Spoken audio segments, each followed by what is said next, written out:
Hello guys, welcome back to our channel. तो guys आज हम लोग इस वीडियो में जीके क्वेश्चन और उसके आंसर हिंदी में भी देखने वाले हैं लोग और इंग्लिश में भी देखने वाले हैं लोग।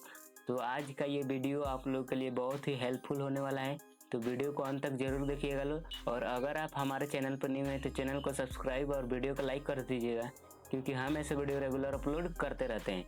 तो चलिए आज का वीडियो शुरू करते हैं। तो गाइस सबसे फर्स्ट नंबर क्वेश्चन है, the working principle of A washing machine is, means washing machine का कार्य सिद्धांत है। ऑप्शन ए है रिवर्स ओस्मोसिस, ऑप्शन बी है डिफ्यूजन, ऑप्शन सी है सेंट्रीफ्यूगेशन और ऑप्शन डी है डायलिसिस। तो इसका करेक्ट आंसर होगा ऑप्शन सी सेंट्रीफ्यूगेशन। उसके बाद है एक्सप्लेनेशन। तो centrifugation is a separation process which uses the action of centrifugal force to promote accelerated settling of particles in a solid liquid mixture। Means centrifugation एक पृथक्करण प्रक्रिया है जो ठोस तरल मिश्रण में कणों के त्वरित निपटान को बढ़ावा देने के लिए सेंट्रीफ्यूगल फोर्स की क्रिया का उपयोग करता है। उसके बाद है the washing machine consist of centrifuge for this purpose. Means इसी उद्देश्य के लिए वॉशिंग मशीन में एक सेंट्रीफ्यूग होता है। उसके बाद है centrifuge is a piece of equipment that puts an object in rotation around a fixed axis applying a force perpendicular to the axis of spin that can be very strong. Means centrifuge एक उपकरण का एक टुकड़ा होता है जो कि एक वस्तु को एक निश्चित अक्ष के चारों ओर घुमाता है और वह स्पिन की एक्सिस पर यानी स्पिन की धुरी पर परपेंडिकुलर फोर्स यानी लंबवत बल लगाता है, जिसे हम थ्रस्ट कह सकते हैं, क्योंकि जब फोर्स परपेंडिकुलर लगता है उसे थ्रस्ट कहते हैं।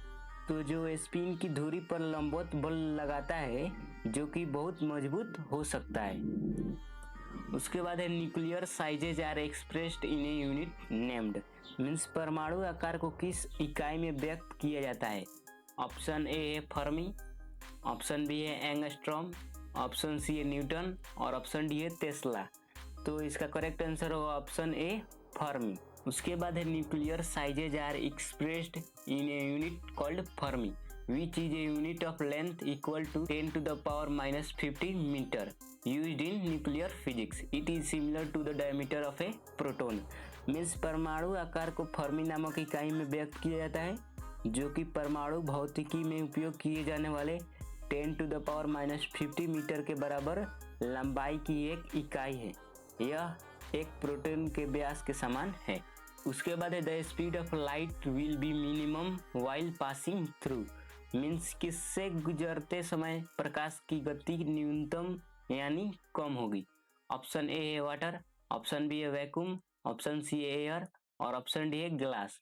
तो इसका करेक्ट आंसर होगा ऑप्शन डी ग्लास। उसके बाद है which of the following is not a vector quantity.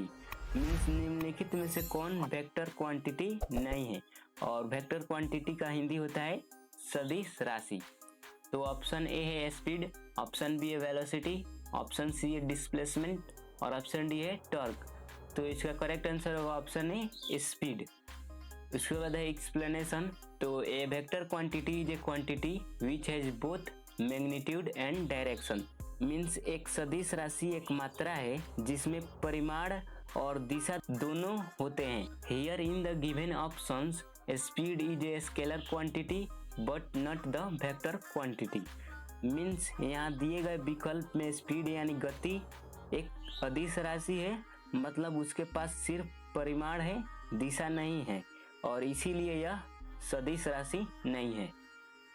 उसके बाद है how many millimetres take 10 kilometres.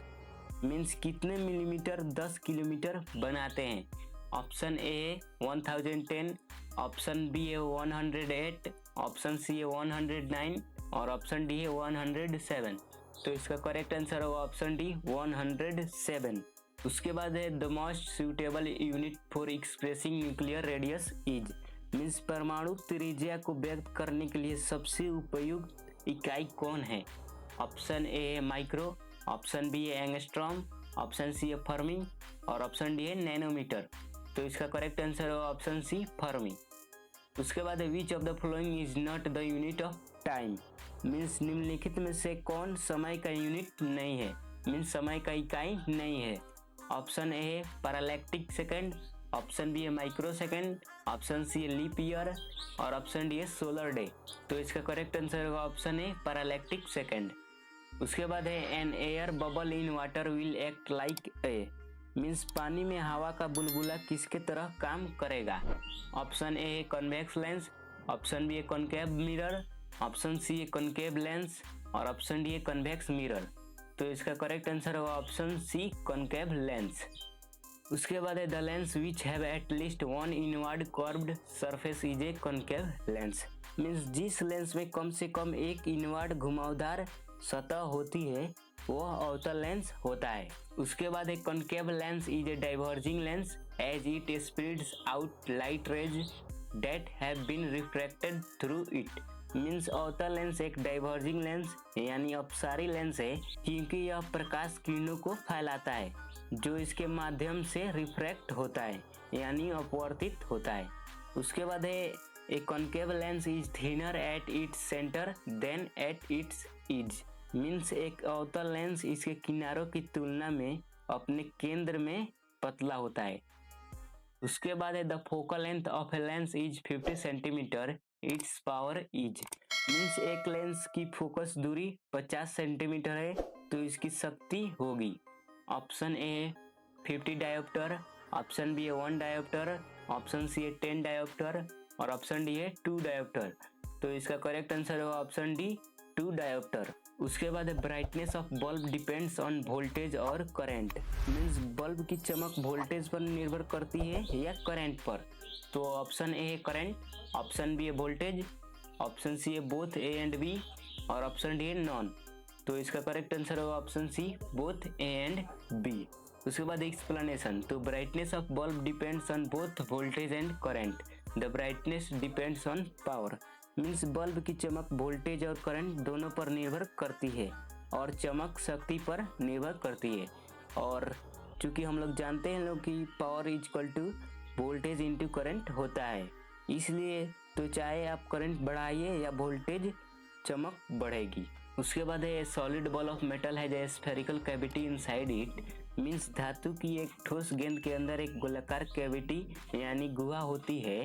तो when the ball is heated the volume of the cavity will, तो जब गेंद को गर्म किया जाता है तो गुहा का आयतन क्या होगा।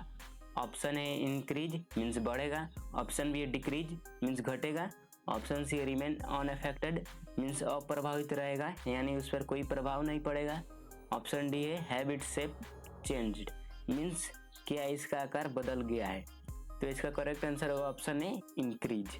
उसके बाद है एक्सप्लेनेशन, तो the metal ball can be considered to be made up of several layers of thinner once, means धातु की गेंद कई पतले परतों से बना माना जा सकता है।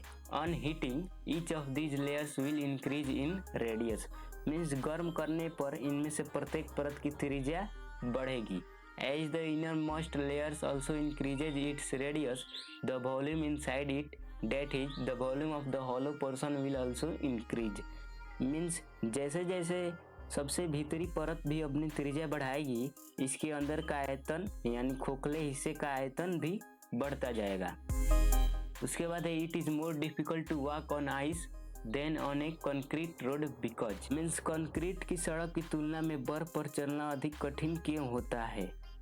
ऑप्शन ए है there is very little friction between the ice and feet pressing it, means बर्फ और पैरों को दबाने के बीच बहुत कम घर्षण होता है। ऑप्शन बी है ice is soft when compare to concrete, means concrete की तुलना में बर्फ नरम होता है। ऑप्शन सी है there is more friction between the ice and feet, means बर्फ और पैरों के बीच अधिक घर्षण होता है। और ऑप्शन डी है नॉन ऑफ दीज, मीन्स इनमें से कोई नहीं। तो इसका करेक्ट आंसर होगा option A there is very little friction between the ice and feet pressing it. उसके बाद एक्सप्लेनेशन, तो it is the friction between the feet and the ground that helps us to walk, means यह पैरों का घर्षण है जो हमें चलने में मदद करता है। Without this friction we would slip and fall, अगर यह घर्षण नहीं होता तो हम लोग फिसल कर गिर जाते।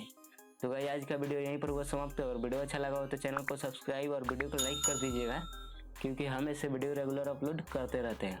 तब तक के लिए जय हिंद, जय भारत।